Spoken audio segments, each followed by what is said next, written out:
Hello everyone, আজকে আমরা আলোচনা করব লোকাল স্টোরেজ নিয়ে। এটা একটা খুবই বিগিনার লেভেলের একটা ভিডিও হতে যাচ্ছে এবং লোকাল স্টোরেজটা আসলে একটা বিগিনার লেভেলে থাকতে আমাদেরকে অবশ্যই জানা প্রয়োজন, জানা উচিত।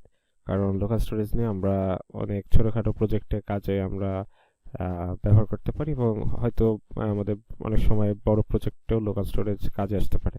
সো এটা নিয়ে ধারণা রাখাটা অবশ্যই দরকার এবং আজকে আমি এই বিষয়গুলো নিয়ে আলোচনা করব, এই বিষয়গুলো নিয়ে ছোটখাটো এক্সাম্পল দেখাবো। সো শুরু করা যাক। সো লোকাল স্টোরেজ জিনিসটা কি? লোকাল স্টোরেজ হচ্ছে আমরা ওয়েব ব্রাউজারে আমরা ডেটা সেটা সেভ করে রাখতে পারি এবং ইভেন আপনি যদি সেই ট্যাব বা ব্রাউজার ক্লোজ করেন তারপরে ওই ডেটাটা সেখানে স্টোর অবস্থায় থাকবে, অর্থাৎ আপনি অফলাইন অ্যাক্সেসও পাচ্ছেন, যে কোনো সময় আপনি ওই ডেটাটা অ্যাক্সেস করে নিতে পারবেন। তো লোকাল স্টোরেজে এই একটা সুবিধা। তো আরেকটা জিনিস আছে লোকাল স্টোরেজ আর সেশন স্টোরেজ। তো সেশন স্টোরেজটা একটু ডিফারেন্ট, সেটা হয়তো আপনার হচ্ছে ডেটার এক্সপাইরেশনের বিষয় আছে, কিন্তু লোকাল স্টোরেজে আপনার ডেটাটা আপনি যতক্ষণ ব্রাউজারের সমস্ত কিছু ডেটা ব্রাউজিং হিস্টোরি থেকে শুরু করে এবং এই যেগুলো অপশন আছে যে ব্রাউজার অনেক সময় আমরা ক্লিন করি, হিস্টোরি ডিলিট করি, তো ওই সমস্ত করার আগ পর্যন্ত ওই ডেটাটা সেভ থাকে। যখন আপনি সমস্ত কিছু ব্রাউজারে ক্লিন করেন তখন ওই ডেটাটা মুছে যায়, কিন্তু তার আগ পর্যন্ত আপনার সমস্ত লোকাল স্টোরেজে ডেটাগুলো সেভ থাকে। আপনি যদি ম্যানুয়ালি সেটা ডিলিট করেন তাহলে সেটা চলে যায়। সো আজকে আমরা এগুলো বিষয়গুলো দেখব। তো লোকাল স্টোরেজ এটি ছিল এবং সেশন স্টোরেজ হচ্ছে আপনার একটা ডেটার এক্সপাইরেশন ডেট থাকবে। সো লোকাল স্টোরেজে যখন আমরা কিছু কিছু সেভ করতে চাই তখন আমাদেরকে মানে আমরা যদি লোকাল স্টোরেজে কোনো কিছু সেভ করতে চাই তাহলে আমাদেরকে এইভাবে লিখতে হয় local storage dot set item এবং এখানে ফার্স্টে থাকে কি, তারপরে থাকে ভ্যালু। সো কি এবং আপনার যেই ভ্যালুটা, অর্থাৎ আপনি ডেটা যখন সেভ করবেন সেই মেইন ডেটাটা, এবং ওই ডেটাটাকে সেভ করে আপনি কোন নামে সেভ করতে চান। আপনার একটা তো মানে আমাদের যেমন নাম থাকে, আমরা ওই নাম ধরে ডাকি। সো ওই নাম ধরে ডেকে নিয়ে আসার জন্য ওই কিটা আমাদেরকে সেট করতে হয়। ঠিক আছে, মনে করেন যে কিটা হলো নেম এবং নেমের ভিতরে আপনার যে মেইন ডেটাটা অর্থাৎ আপনার নাম, সেই নামটা হচ্ছে আপনার ভ্যালু। সো এইভাবে আমরা সেভ করতে পারি। So local storage set item কি ভ্যালু। এবার বলি যে আমরা তাহলে কিভাবে ডেটাটা রিড করতে পারি, অর্থাৎ আমরা সেভ করেছি এবং ডেটাটা রিড করব। তাহলে রিড করতে হলে local storage dot get item এবং আমরা রিড করব কিটা দিয়ে, অর্থাৎ আপনার সেই যে নামটা দিয়ে আপনি সেভ করেছেন সেই কিটা আপনি এন্ট্রি দিয়ে আপনি সেই লোকাল স্টোরেজ থেকে ডেটাটা নিয়ে আসতে পারবেন এবং সেই নিয়ে আসার পরে ইউজ করতে পারবেন। So local storage dot get item এবং আপনার সেই কি ইউজ করে আপনি আপনার ডেটাটাকে ব্যাক করে নিয়ে আসতে পারেন। এবার একটু উদাহরণ দেখি আমরা।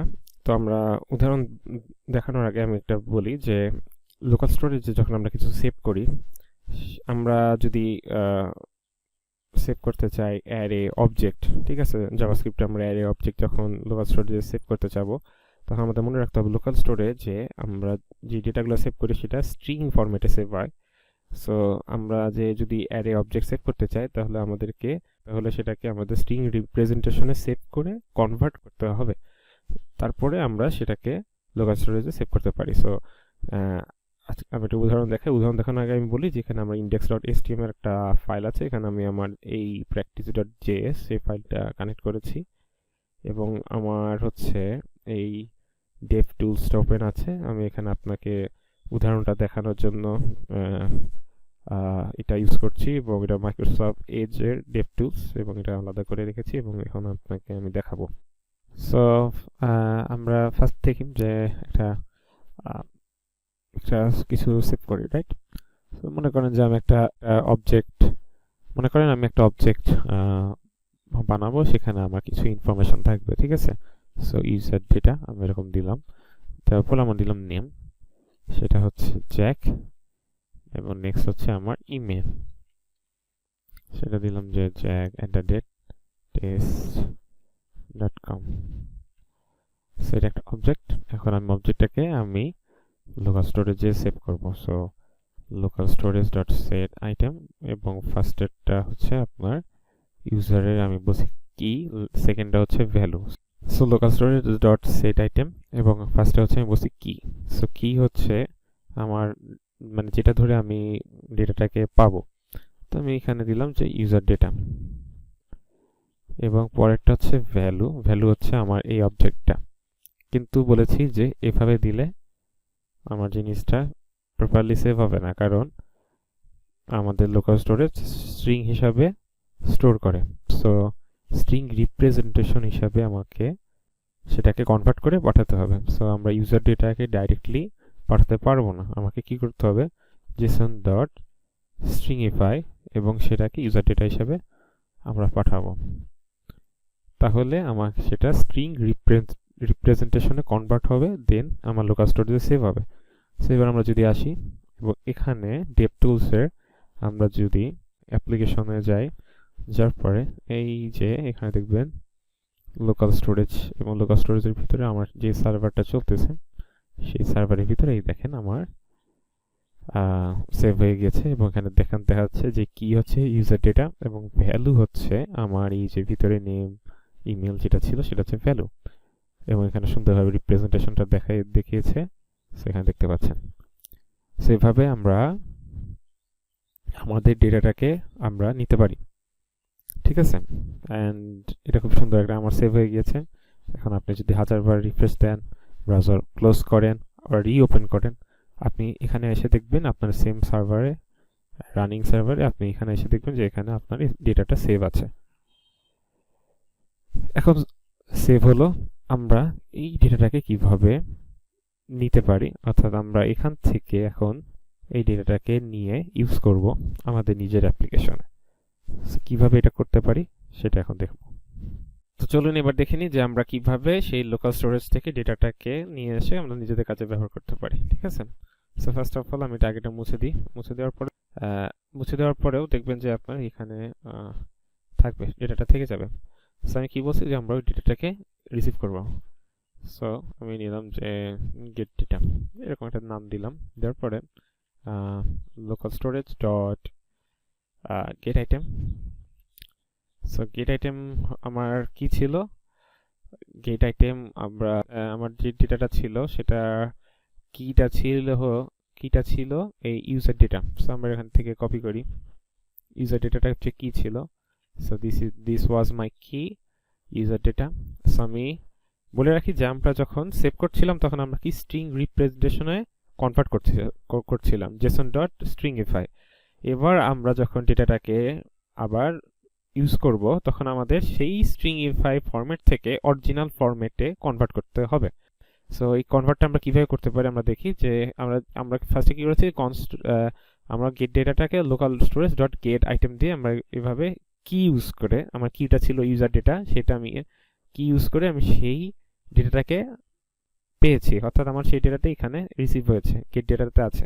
সো আমরা এটাকে এখন অরিজিনাল ফরম্যাটে আমরা কিভাবে কনভার্ট করতে পারি সেটা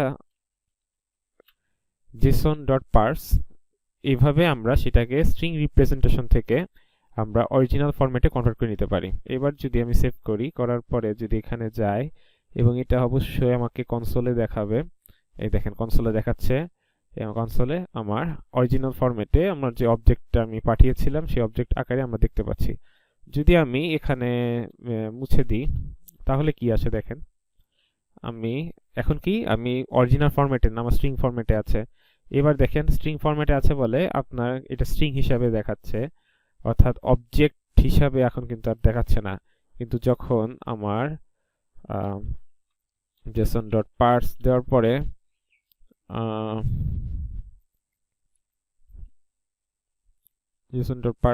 পরে যখন আমি যাচ্ছি তখন দেখেন আমাকে অবজেক্টের সেই অরিজিনাল ফরম্যাটে কিন্তু সেটা শো করছে।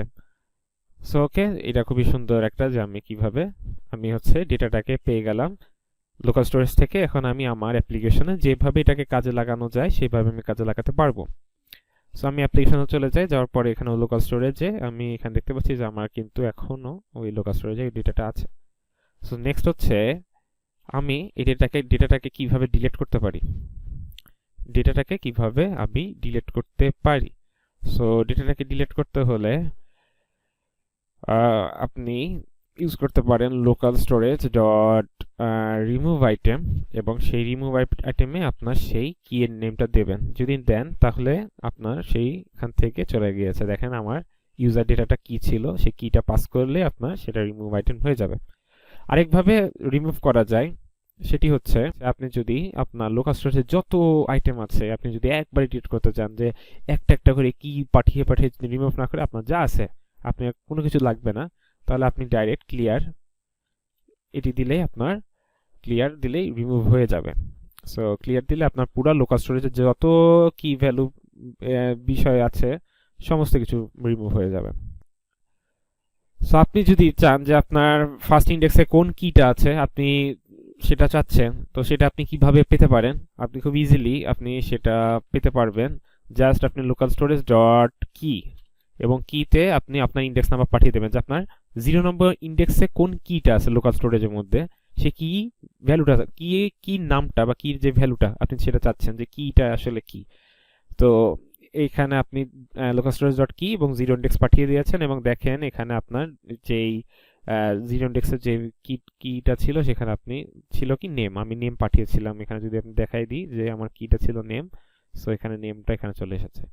সো এইভাবে আপনি ইজিলি কিটাও পেয়ে যাবেন ইন্ডেক্স পাঠিয়ে দিয়ে।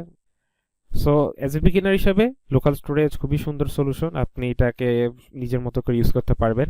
বাট যখন আপনি একটা প্রোডাকশন লেভেলের প্রজেক্টে কাজ করবেন তখন হয়তো অনেক সময় লোকাল স্টোরেজ নাও কাজে আসতে পারে বা গ্রেট সলিউশন নাও হতে পারে।